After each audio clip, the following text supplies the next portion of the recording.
Para kadang kinasiku sekalian tahu apa arti maksud dari istilah manipulasi? Manipulasi adalah sebuah proses rekayasa yang secara disengaja melakukan penambahan dan penyembunyian, penghilangan atau pengaburan terhadap bagian atau keseluruhan dari sebuah sumber informasi. Salah satu contohnya yang pernah terjadi di masa kejayaan King Brawijaya di dalam keruntuhan Kedaton Majapahitnya. Demikianlah juga yang kemudian dialami pada Kedaton Pakuan Pajajaran. Dan berikut ini adalah awal manipulasi sejarah bangsa Nusantara kita.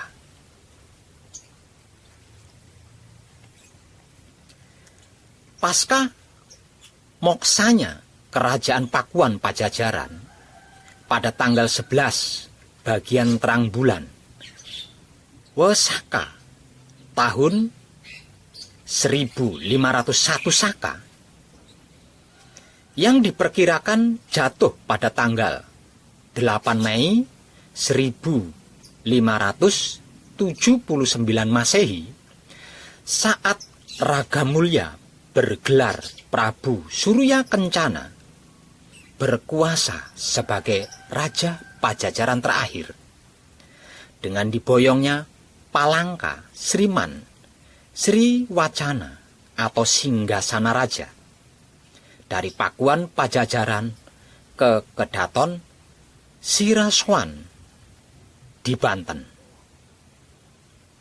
Selanjutnya,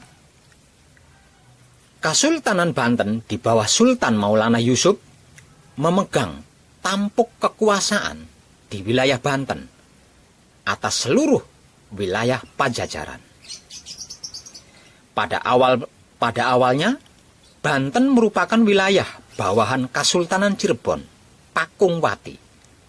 Namun, setelah wafatnya Syarif Hidayatullah pada tahun 1568 Masehi, Banten memisahkan diri dari Cirebon.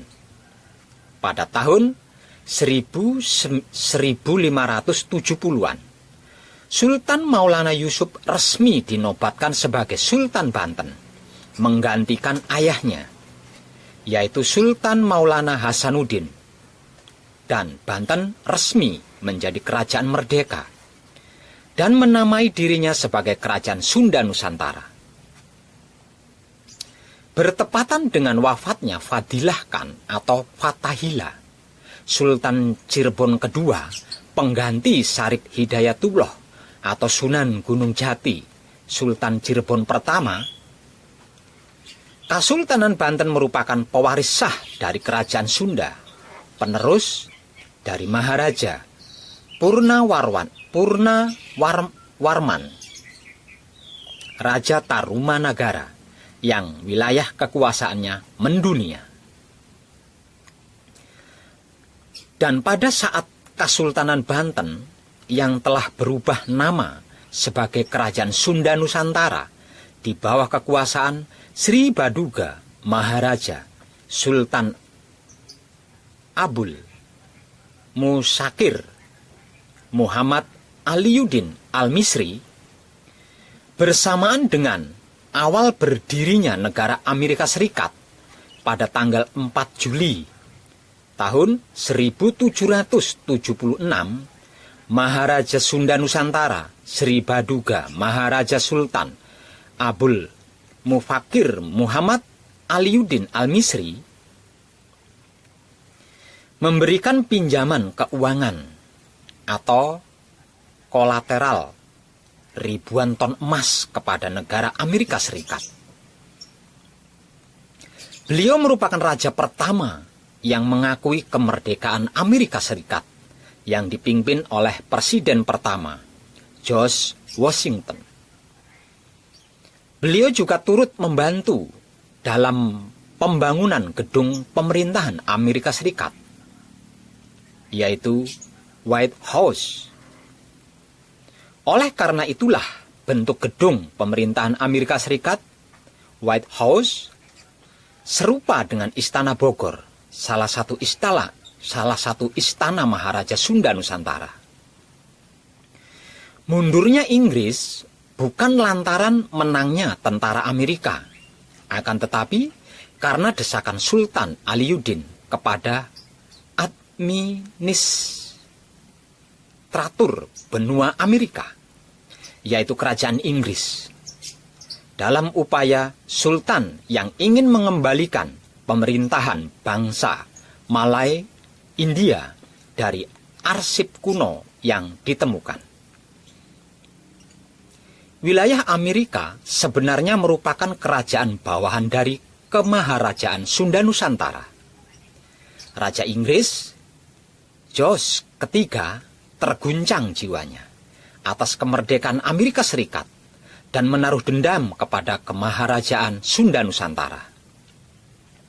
Pada tanggal 10 Mei tahun 1810, pasukan Kemaharajaan Sunda Nusantara di bawah pimpinan Sri Baduga Maharaja Sultan Ahmad Al-Misri dapat mengalahkan pasukan laut kerajaan Prancis di bawah komando Herman William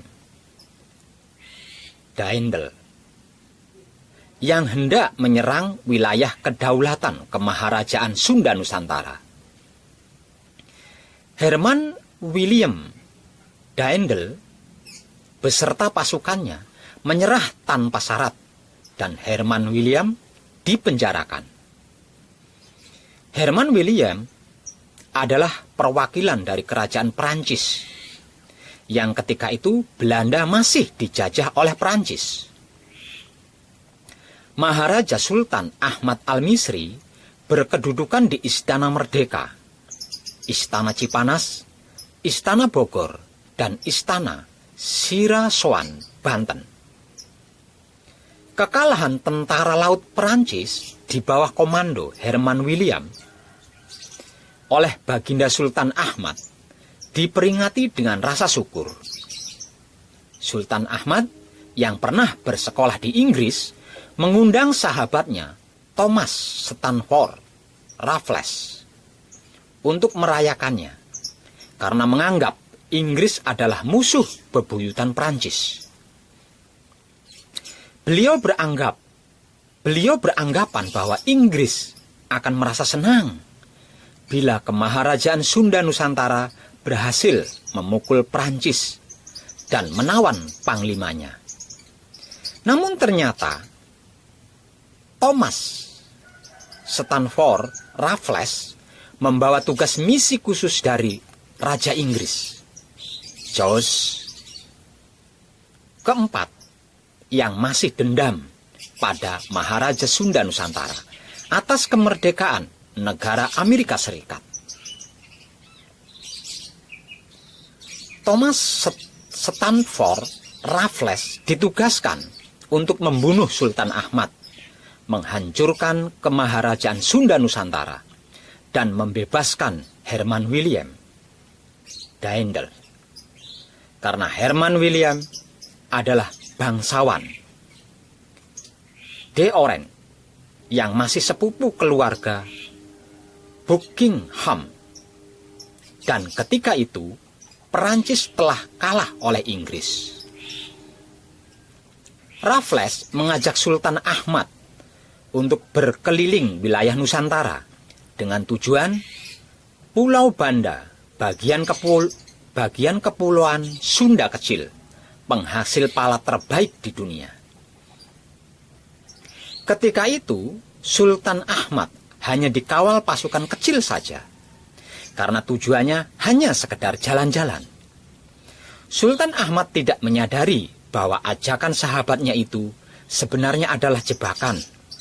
Karena sebelum keberangkatan, Raffles telah memerintahkan pasukan angkatan lautnya untuk menunggu di Laut Banda. Begitu sampai di Laut Banda, rombongan Sultan Ahmad dikepung oleh pasukan angkatan laut Inggris yang telah siap dengan persenjataan lengkap. Sultan Ahmad tidak berdaya, kemudian diikat dan ditinggalkan begitu saja oleh Raffles di sebuah pulau kosong dengan tujuan agar mati. kapal kebesaran Sultan Ahmad diambil alih oleh Raffles dengan tujuan agar dia dapat kembali ke pusat kekerajaan Sunda Nusantara tanpa dicurigai oleh pasukan kerajaan Sunda Nusantara. Inilah sebabnya ketika rombongan kapal kebesaran Sultan Ahmad yang telah dikuasai Raffles beserta kapal pasukan Angkatan Laut Inggris kembali ke pelabuhan Sunda Kelapa, tidak ada perlawanan karena mengira mereka adalah rombongan Sultan Ahmad dan sahabatnya Raffles. Siasat ini menyebabkan Raffles beserta pasukannya yang telah siap dengan persenjataan lengkap dapat dengan mudah menduduki pusat kerajaan Sunda Nusantara. Setelah menguasai pusat pemerintahan kerajaan, selanjutnya Raffles mengambil alih beberapa wilayah strategis hingga sampai Malaka dan Singapura. Untuk melicinkan kepentingan politiknya, Raffles juga menghilangkan bukti sejarah lainnya dengan menghancurkan istana Sirasoan, Banten. Kemudian, pada tahun 1816, Thomas Stanford Raffles menyerahkan pendudukan administratif kolonial di bawah wilayah Sunda Nusantara kepada kerajaan Belanda, sahabat kerajaan Inggris di Semarang, dan Herman William Daendel diangkat menjadi gubernur jenderal Hindia Belanda. Raffles berhasil membebaskan Daendel dan membuat perjanjian yang intinya mengangkat Daendel sebagai gubernur jenderal Hindia Belanda dengan syarat mengikuti seluruh skenario rekayasa dan membungkam siapa saja yang mengetahui sejarah ini selanjutnya. Maka dimulailah kekejaman penjajahan Belanda sebagai kepanjangan kerajaan Inggris. Peristiwa ini menjadi awal pemalsuan sejarah Sunda Nusantara selama kurang lebih 200 tahun. Sejak saat itu, ribuan ton emas dijarah yang digunakan untuk modernisasi England dan pembangunan persemakmuran negara jajahannya, Kanada, Australia, Singapura, Hong Kong, Afrika Selatan, dan seterusnya. Keluarga kerajaan-kerajaan di Nusantara dibantai dan dirampok. Arsip atau bukti-bukti pemerintahan dimusnahkan dan diambil untuk dihilangkan. Sebagian besar arsip yang menuliskan sejarah bumi dan pemerintahan masih disimpan di Mahkamah Internasional di Den Haag dan Universitas Leiden, Amsterdam. Inilah sebabnya Mahkamah Internasional berada di Belanda, karena sejarah aset dunia tersimpan di sana, beserta literatur pendukungnya. Hilangnya kepemimpinan nasional Sunda Nusantara menyebabkan kerajaan-kerajaan di bawah Konfederasi Kemaharajaan Sunda Nusantara menjadi terpecah belah. Sejak saat itu, banyak terjadi perlawanan kepada pemerintahan kolonial Hindia Belanda, ditandai dengan meletusnya Perang Patimura, Maluku, pada tahun 1817, Perang Paderi, Sumatera Barat, pada tahun 1821 hingga 1837. Perang Diponegoro, Jawa Tengah, pada tahun 1825 sampai 1830 dan lain-lain sebagainya. Namun perlawanan dari kerajaan-kerajaan ini dapat dipatahkan oleh Belanda karena tidak ada persatuan lagi. Para raja-raja yang sok agamis dan mau bekerja sama dengan Belanda diperdaya dengan menyimpan harta emas mereka di Bank Zurich, Jerman, di mana harta Kesultanan Nusantara, Cirebon, Galuh, Sunda, Banten, Bali, Borneo, Delhi, Riau, Kutai, Makassar, Bone, Goa, Banggai, Ternate, dan lain-lain dalam nilai ratusan triliun dolar Amerika dalam bentuk emas, logam mulia, berlian, dan sebagainya disimpan di Bank Zurich, Jerman. Kemudian, karena kekalahan Jerman pada Perang Dunia ke-1 pada tahun 1911 hingga tahun 1914, maka harta tersebut diambil paksa oleh pemenang, pihak sekutu, yang selama perang banyak dibiayai oleh organisasi Yahudi. Dan inilah sebabnya kenapa Jerman benci Yahudi. Kemudian, harta-harta tersebut dipercayakan untuk disimpan di negara Belanda. Namun, ketika Belanda kembali terjajah oleh Jerman pada Perang Dunia Kedua, maka harta tersebut menjadi tercerai-berai dan sebagian digunakan oleh Nazi untuk membiayai perang mereka. Kekalahan Jerman di Perang Dunia Kedua menyebabkan aset tersebut kemudian dibagi kepada negara sekutu. Dalam hal ini, Amerika, Inggris, Prancis, Rusia, dan Belanda. Pada tahun 1934, Sultan Pakubuwono X memberikan bantuan jaminan keuangan kolateral kepada Liga Bangsa-Bangsa di Amerika Serikat dengan tujuan membantu kebangkrutan ekonomi dunia. Liga Bangsa-Bangsa adalah cikal bakal dari Perserikatan Bangsa-Bangsa atau PBB. Tercatat emas yang diberikan sekitar 57.169 ton. 24 karat emas yang kemudian diakui oleh pihak Amerika Serikat dalam perjanjian The Grand Hilton Agreement dan disaksikan Sri Paus atau Vatikan. Pasca proklamasi kemerdekaan Republik Indonesia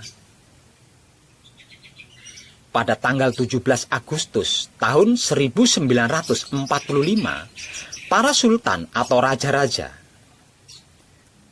konfederasi di bawah kemaharajaan Sunda Nusantara mendukung pemerintah Republik Indonesia di bawah kepemimpinan Presiden pertama, yaitu Insinyur Soekarno, dengan syarat beliau juga bersedia memulihkan Kekaisaran Sunda Nusantara. Maksudnya tetap mengakui keberadaan para sultan atau raja-raja di wilayah Sunda Nusantara, sebagaimana halnya di Malaysia atau Inggris. Presiden Soekarno setuju syarat tersebut. Dan oleh karena itu, beliau juga diberitahu mengenai aset bangsanya yang dipergunakan oleh bangsa lain dan digelapkan. Beliau juga diamanahkan oleh para sultan atau raja-raja Sunda Nusantara untuk berusaha mengembalikan aset bangsa tersebut. Atas hal tersebut, maka Insinyur Soekarno mengirim surat rahasia ke PBB dan menyampaikan gugatan kepada negara sekutu untuk mengembalikan aset bangsa tersebut dalam rangka pembangunan kembali bangsa Sunda Nusantara. Ingat, uang kita sebelum rupiah adalah menggunakan nama sen atau SN, sama dengan Sunda Nusantara. Labrakan Insinyur Soekarno kepada berbagai ketidakadilan dan imperialisme dunia karena beliau menyadari bahwa Indonesia adalah superpower yang sesungguhnya dan pemegang amanah dunia. Gugatan Insinyur Soekarno baru disambut baik ketika Amerika Serikat dipimpin oleh Presiden John Kennedy, dengan harapan Amerika Serikat mendapat dukungan dari Insinyur Soekarno dalam perlawanan menghambat komunisme. Pada tahap awal disetujui pengembalian aset bangsa Sunda Nusantara pada tahun 1963 dengan ditandatanganinya perjanjian Grand Hilton Agreement, yaitu pengembalian 57.147 ton emas kepada rakyat Republik Indonesia yang menjadi pemilik sah melalui pemerintahan Republik Indonesia.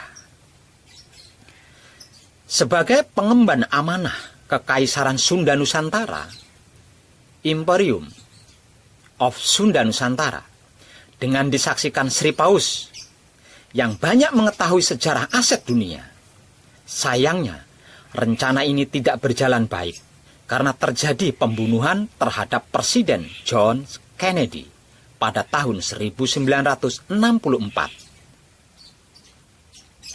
Yang diduga pembunuhan ini dilakukan oleh organisasi rahasia Yahudi yang menguasai ekonomi dan menyetir arah politik negeri Amerika Serikat. Hingga saat ini, Presiden John Kennedy tidak mau bekerja sama dengan organisasi ini. Pasca pembunuhan Presiden John Kennedy, di bumi Nusantara juga terjadi gerakan penggulingan Presiden Soekarno pada tahun 1965 yang diduga didalangi oleh CIA di bawah kendali organisasi rahasia Yahudi. Kekayaan aset Nusantara masih banyak tersimpan di 93 akun di bank-bank utama di dunia. Ciri negaranya berbendera merah dan putih, menandakan sumber asetnya. Organisasi rahasia Yahudi ini diduga hingga saat ini masih menjalankan misinya dalam rangka membentuk tatanan dunia baru di bawah kepemimpinan Yahudi dengan menguasai sektor keuangan dunia, bisnis persenjataan, bisnis media, dan sistem informasi serta bisnis strategis lainnya. Pemalsuan sejarah bangsa-bangsa di dunia, termasuk bangsa Sunda Nusantara, juga didalangi oleh organisasi tersebut. Oleh karena itulah, 90% bangsa kita tidak percaya akan cerita sejarah kebesaran bangsanya, karena distorsi informasi ini. Dan sebagian lagi tidak mau tahu karena lebih mengejar materi. Sungguh ironis bumi NKRI kita ini, bukan? Sebab karena itu, hampir setiap waktu Ibu Pertiwi meneteskan air mata dukanya, dan itu karena anak cucu keturunannya sendiri. Marilah kita simak doktrin Zionisme protokol. Keenam, yang menyatakan kehancuran kekuasaan akan terjadi setelah orang-orang berilmu, aristokrat, kaum de goyim jatuh statusnya menjadi kaum proletar, bersamaan dengan kredit negara-negara yang semakin meningkat karena ketergantungan mereka yang sangat besar kepada kegiatan monopoli berskala besar yang kita bangun, yang menjadi sumber penghasilan mereka. Di satu sisi, promosi pemerintahan super sebagai pelindung dan pemberi kesejahteraan kepada mereka kita terus tingkatkan. Kelompok aristokrat non-Yahudi masih tetap berbahaya bagi kita, karena mereka masih berstatus memiliki tanah-tanah pertanian yang bisa memenuhi kebutuhan mereka. Berbagai cara kita kembangkan agar tanah-tanah itu jatuh ke tangan kita dan kita kuasai lagi, yaitu dengan cara menaikkan beban tanah tersebut, dengan cara menaikkan hutang mereka, dengan jaminan tanah-tanah mereka, yang menyebabkan kepemilikan tanah terikat kepada kita dan pemiliknya akan tunduk tanpa syarat. Kita bikin sulit kehidupan orang-orang berilmu, aristokrat, kaum non-Yahudi, yang akhirnya mereka akan musnah karena kaum aristokrat mereka terbiasa dengan kehidupan yang mudah dan mewah. Aktivitas spekulasi kita naikkan untuk mengembangkan kegiatan industri dan perdagangan, sehingga kegiatan industri akan semakin menguat.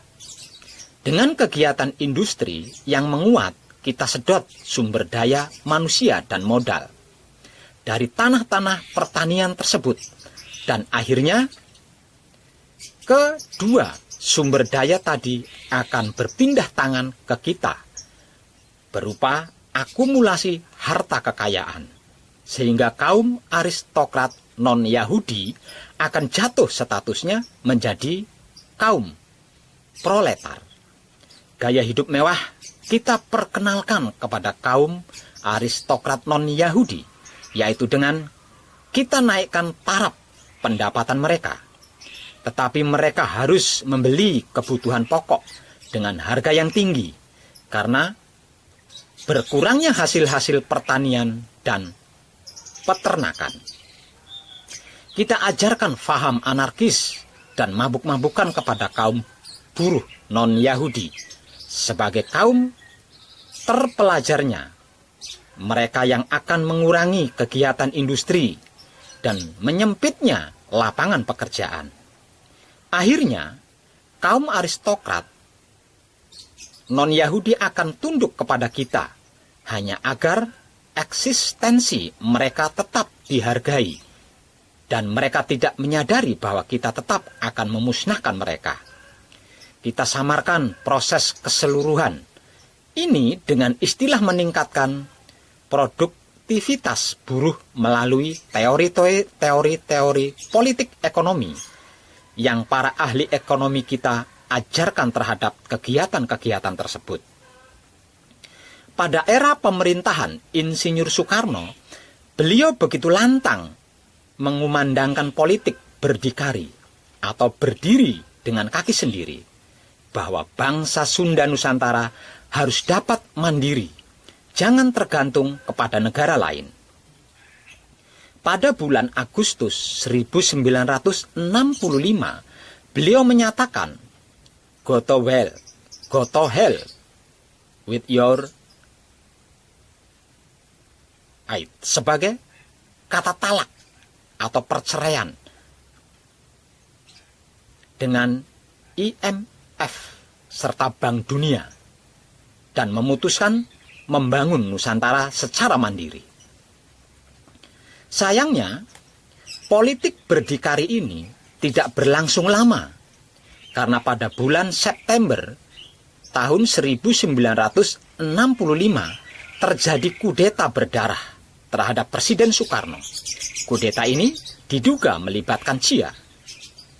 Selanjutnya, mulailah rezim Orde Baru di bawah kepemimpinan Soeharto, yang kebijakan politiknya dekat dengan kepentingan Amerika Serikat. Lalu, bagaimana dengan kondisi negeri kita saat ini? Sudahkah bangsa kita hidup dan berkehidupan seperti yang tercantum dalam doktrin Sionisme tadi? Bila kita tidak segera menyadarinya, maka bangsa kita akan menjadi jongosnya bangsa-bangsa adikuasa dan akan menjadi kepanjangan tangan dari negara-negara adik kuasa. Istilahnya, negara donor. Namun, apapun dan bagaimanapun kejadiannya, untuk saat ini, jujur, saya salut dan bangga dengan segala upaya generasi bangsa NKRI kita ini. Karena setelah benar-benar saya telusuri di TKP, ternyata hanya sebagian kecil saja yang terbius oleh budaya asing, yang sedang berusaha menghapus bahkan menghancurkan identitas jati diri bangsanya sendiri. Sebagian besarnya peduli terhadap nilai-nilai tradisi dan kearifan lokal bangsanya sendiri, yang pada zaman dulu pernah membawa bumi Nusantara berhasil sukses meraih kejayaannya tingkat dunia. Hanya saja, mereka sembunyi-sembunyi. Namun semakin mendekati hari H, mulai pada berani, bahkan ada yang blak kotak. Maksudnya, terang-terangan, seperti tema penebaran kesadaran rasa cinta kasih sayang hidup yang saya lakukan tanpa tedeng aling-aling. Seperti dalam konten video berikut ini. Oke, lalu seperti apa agama yang Nabi Muhammad itu dari kehidupan pribadi sendiri? Ketika umur 25 tahun, sebagai tokoh pemersatu, dia dinikahkan dengan seorang perempuan janda yang usianya seumur ibu. Ya, kalau kita namanya berondong ya. Suami berondong itu suaminya lebih muda, 15 tahun seumur ibunya sendiri. Dan itu dulu menjadi dulungannya Nabi Muhammad, karena dia pernah bekerja sama Khadijah. Ini kan agamanya Siti Khadijah ini kan disembunyikan. Apa agamanya Siti Khadijah? Yang pasti dia bukan penyembah berhala. Yang pasti dia bukan Yahudi. Agamanya apa? Tetapi kalau kita lihat dari pernikahannya dengan Nabi Muhammad tidak pernah berpoligami. Ya. Di Jazirah Arabia, Yahudi berpoligami. Penyembah berhala, musyrik juga berpoligami. Orang Islam berpoligami. Yang tidak berpoligami agamanya apa? Nah, nanti Bapak yang menjawab sendiri. Tetapi yang jadi pertanyaan bagi saya, yaitu ketika Nabi Muhammad Shallallahu Alaihi Wasallam menerima wahyu, dikonsultasikan dengan seorang ahli spiritual. Siapa namanya? Waraqah bin Nawfal, seorang pendeta. Nabi Muhammad, Nabi kita, mengkonsultasikan wahyu itu dengan seorang pendeta. Jadi Khadijah ini siapa sebetulnya? Ini jadi masalah. Ini sebetulnya ada yang disembunyikan. Ada yang disembunyikan. Ya, jadi silakan kesimpulkan saja agamanya apa. Tidak mau dimadu dan mengkonsultasikan wahyu itu dengan seorang pendeta. Jadi agamanya apa? Kemudian juga ketika sahabat-sahabat Nabi Muhammad itu ditindas, diintimidasi oleh orang-orang Quraisy di situ, terpaksa harus diungsikan, dihijrahkan, diamankan. Kemana? Ke Habasyah, kepada orang-orang Nasrani. Kemudian apa yang terjadi? Mereka dihormati di situ. Ada apa sesungguhnya ini? Nanti kalau sudah habis waktu, supaya saya fokus menyampaikan ini, saya tidak melihat jam lagi. Tolong dikasih tahu 5 menit sebelum ini, tidak kasih tahu, biar saya bisa fokus. Nah kemudian lagi kita lihat bahwa ketika Nabi Muhammad itu bisa menaklukkan kota Makkah, idza jaa nasrullahi wal fath wa ra'aita an-nasa yadkhuluna fi dinillahi afwaja fasabbih bihamdi rabbika wastaghfirhu innahu kana tawwaba. Begitu dikuasai, berhala-berhala yang ada 480 berhala itu ditumbangkan semuanya, lalu mereka masuk ke dalam Ka'bah. Di situ ada gambar Yesus, ada gambar Siti Maryam sedang menggendong Nabi Isa. Begitu mereka akan menghapus gambar Isa dengan Siti Maryam itu, kata Nabi mengatakan, gambar ini biarkan saja, jangan dihapus. Ini ada di kitab Akhbar Makkah lil Wahidi. Kenapa gambar Nabi Isa tidak boleh dihapus, berhala boleh ditumbangkan? Ada apa? Ini menjadi harus kita jelaskan. Kenapa gambar Nabi Isa tidak boleh dihapus kalau berhala ditumbangkan? Jadi artinya betapa dekatnya hubungan Nabi dengan para Nasrani itu. Dan pada Yahudi juga nggak ada masalah. Yang perlu kita ketahui bahwa yang mengusir, menghalau orang-orang Yahudi dari kota Madinah bukan Kanjeng Nabi, tapi Sayyidina Umar. Khalifah setelah Abu Bakar, dihabisin semuanya. Seperti Nazi kan sama saja, itu kan dihabisin Yahudi itu. Bangsa yang tidak pernah punya tanah air, terlunta-lunta. Baru sekarang punya negara Israel gitu.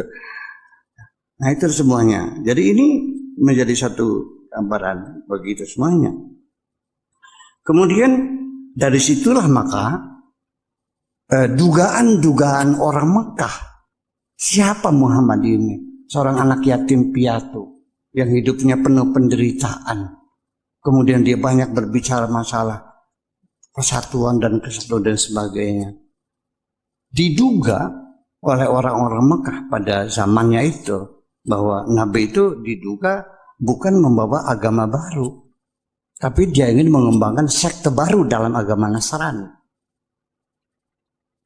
Ini menjadi catatan. Jadi nggak ada namanya Nabi mengajarkan dendam kepada agama apapun, nggak ada. Dan kota Madinah sendiri dibangun itu sebagai kota Madinah kan dari kata tamadun, civilization. Ya, itu kan berdasarkan fakta, berdasarkan konsensus dengan semua agama yang ada. Seperti kita di Indonesia begini kan, konsensusnya kan Pancasila. Ya, untung negara kita bukan negara agama ya, tapi agama yang bertuhan. Kalau negara beragama itu sangat efektif sekali dan sangat menguntungkan sekali seorang diktator untuk melaksanakan kediktatorannya, karena semua keputusan agama yang tidak bisa dibantah. Ini persoalannya. Ya, kita sudah bersyukur kita negara beragama kok, Tuhan Yang Maha Esa. Iya, jadi perlu kita waspadai. Dari berbagai sudut pemerhatian saya, mulai dari konten-konten video yang tersebar di YouTube, artikel-artikel yang tersebar di Google atau internet, hingga ke dunia nyata di TKP, tampak geliat semangat ada pada para generasi muda bangsa yang gigih ini. Hampir semuanya melakukan penelusuran jejak sejarah kebesaran para amiluhur bangsa besar ini. Bagaimana kita bisa menghormati dan menghargai bumi Nusantara kita ini apabila kita tidak mau peduli dengan apa yang terjadi pada zaman dulu dan bagaimana perjuangan para leluhur besar, leluhur pendahulu kita di masa silam. Sudah menjadi rahasia umum bahwa rekam jejak sejarah bangsa Nusantara kita ini banyak mengalami rekaan dan pemalsuan sejarah dengan tujuan dan alasan tertentu yang bersifat positif maupun negatif. Misalnya, untuk penyamaran agar supaya tidak terjadi kekisruhan dan perusakan serta pemusnahan, sehingga tidak sedikit upaya pemalsuan sejarah dan penghapusan akar sejarah yang merupakan identitas jati diri bangsa Nusantara besar ini. Akibatnya, jika identitas jati diri suatu bangsa menjadi lemah dan tidak jelas, tentu bangsa itu akan menjadi bangsa yang terombang-ambing dalam dinamika dunia, menjadi bangsa primitif yang tidak memiliki prinsip tegas dan tujuan yang jelas, kerdil dan minder, karena tidak memiliki kebanggaan. Nasionalisme pun menjadi rapuh, hingga pada akhirnya hancur tidak berkenang. Bagaimana jiwa dan raga bangsa besar ini bisa sehat, makmur, dan sejahtera, gemah ripah loh jinawi, kalau konstruksinya terdiri dari daging, darah yang kotor dan busuk, serta otot dan tulang yang berkerak-karat penyakitan. Berkali-kali saya pribadi menyaksikan sesuatu kebenaran sejarah yang membuktikan kekuatan dan keagungan penduduk asli Nusantara dalam spiritualitas seni, budaya, laku, teknologi, ekonomi, hingga politik. Namun sengaja atau tidak sengaja ditutup-tutupi, disembunyikan dengan cadar agama dan kedok Tuhan, dan ancaman-ancaman dogmatis serta tindakan anarkis, bahkan dengan kekerasan fisik. Dengan kekuasaannya yang legal maupun ilegal, berusaha menghapus dan meniadakan bukti-bukti kekuatan dan keagungan penduduk asli Nusantara, yaitu para amiluhur hebat kita, yang pernah membawa dan menjadikan bumi Nusantara kita ini berhasil sukses meraih kejayaannya ke tingkat dunia. Hanya untuk menghancurkan keagungan leluhur penduduk asli Nusantara, banyak yang mengeklaim diri sebagai pahlawan, yang mengaku paling suci dan ahli surga, mengaku pembawa obor kehidupan dan pemegang tongkat kebenaran, dilengkapi bom penghancur dunia kegelapan.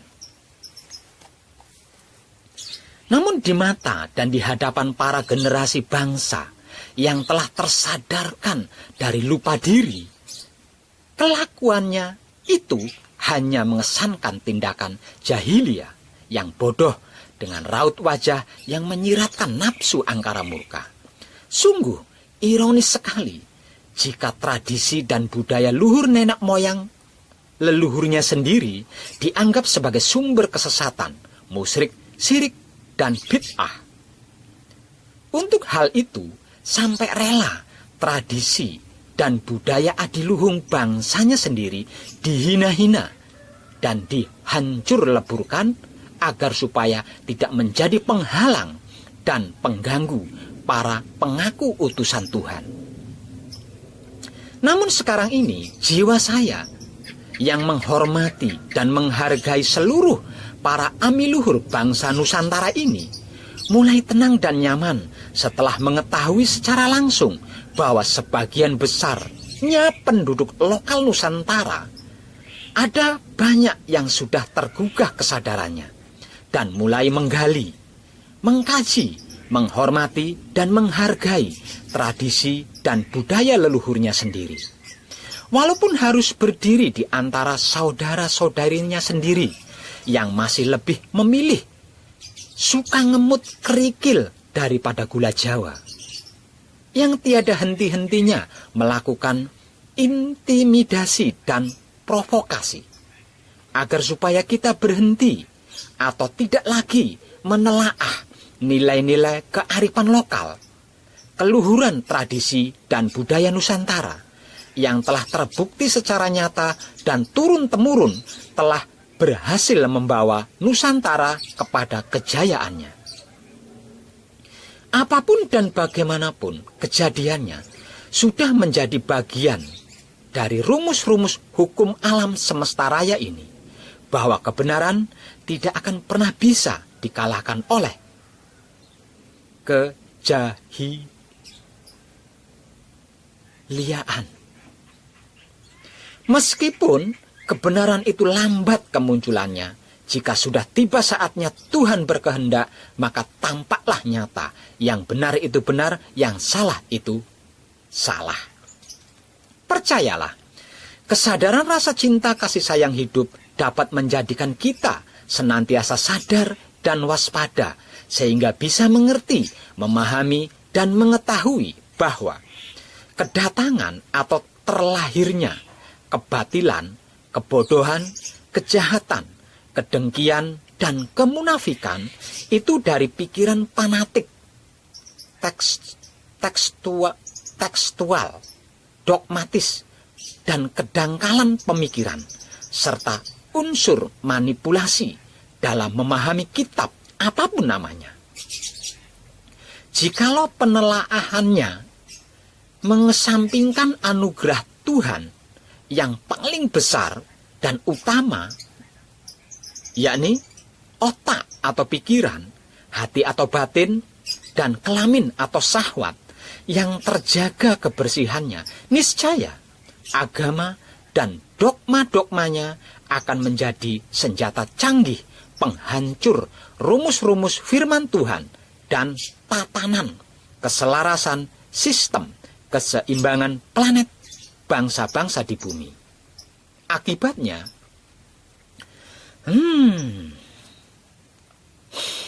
menyibak siapa sejatinya tokoh Satria Kembar atau Satria 55, Sabdo Palon dan Naya Genggong, atau Kontorupo dan Kontowarno. Banyak orang kebingungan, seperti gabah diinteri istilah Jawanya. Maksudnya, kesulitan mengartikan dan memahami tanda kebesaran Tuhan.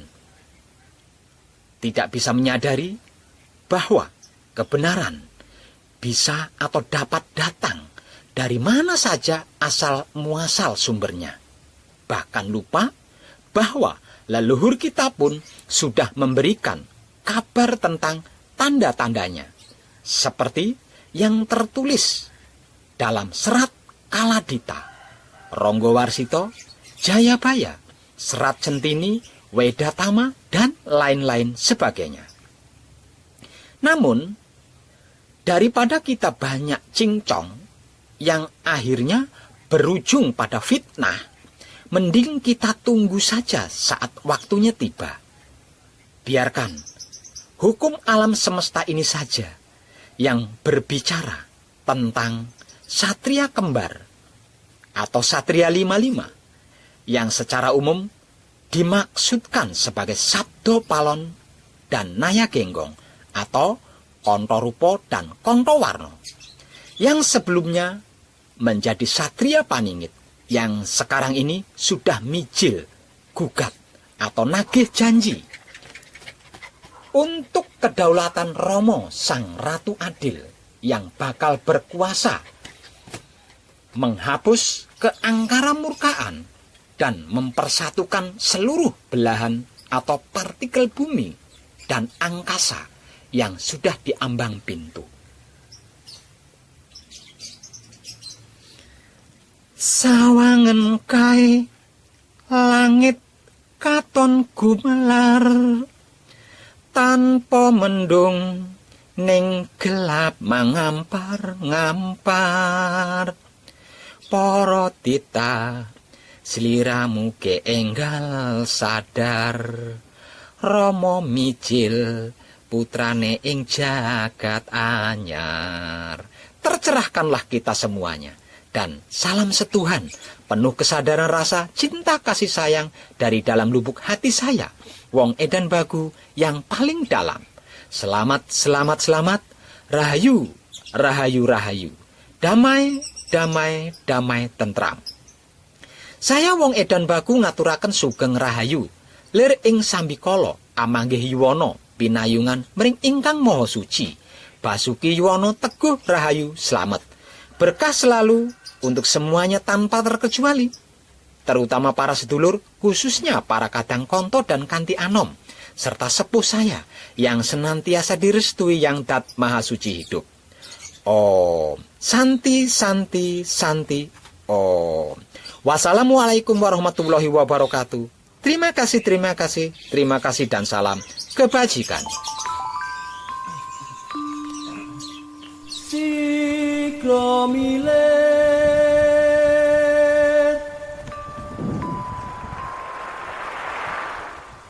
sing dadi pengayom donya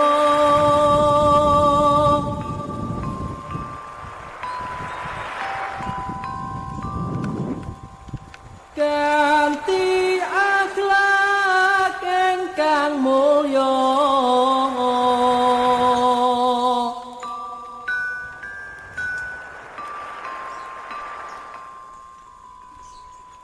budi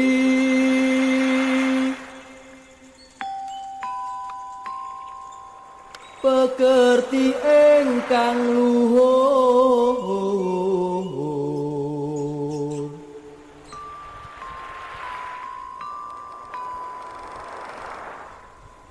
jati arum donyane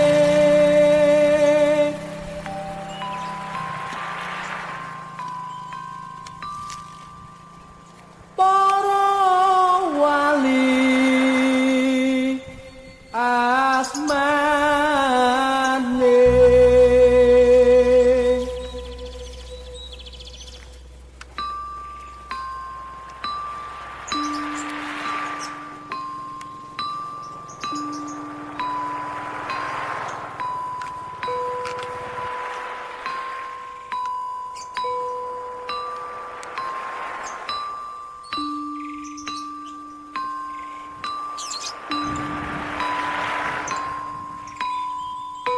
Tata sing rahina gumarati ratri ing gegono katon remu wancine wis pangong. Sang Sita Resti datan jumedhul amung taranggana ingkang abyor ing tawang aglar gumelar eneng Cakrawala minangka dipaning ratri. Wis dumugi wae mangsa kala dumawahing kodrat saking panguwasing Gusti Allah ingkang maha welas tuwin maha asih. Gusti Gung inggih sumber gung, sumbering sumber ingkang anyumberi dayaning sumberipun gesang. Nalika semono ana titahing Gusti ingkang asipat jalu tanapi. Manungsa katitah gesang wonten marcapada kedah nindakaken dayaning kesaenan. Amestudi ila ujaring para kina ingkang dahat pinundi-pundi sarta angluri laksita harja nulat edi endahing budaya luhur. Umiring sesanti testising tias marsudi mardawaing budaya tulus. Budaya ateges budidaya ingkang tuwa saking usih ing penggalih. Wondene tulus saling pangesti ingkang tumuju marang kotamen pinaringake. Titah samparaning gesang kedah ngambah tataran ingkang sampun kawrak ing serat aturipun. Mangkene patrapipun wiwit anem amendeng laku ngurangi pangan turu sawetawis amamekak hawa nafsu dasarana andhap asa akanti awas emut aja tinggal wewekok ing kalbu mituhuwa wewarah kang makolei yen taberi anggo guru aja isin atetakon. Swaraning pradangga munia kadya asung pepuji pangastawa mring sedayaning gesang keparenga sami ngenut wirama sekar jero jagat alit kanthi sekeca.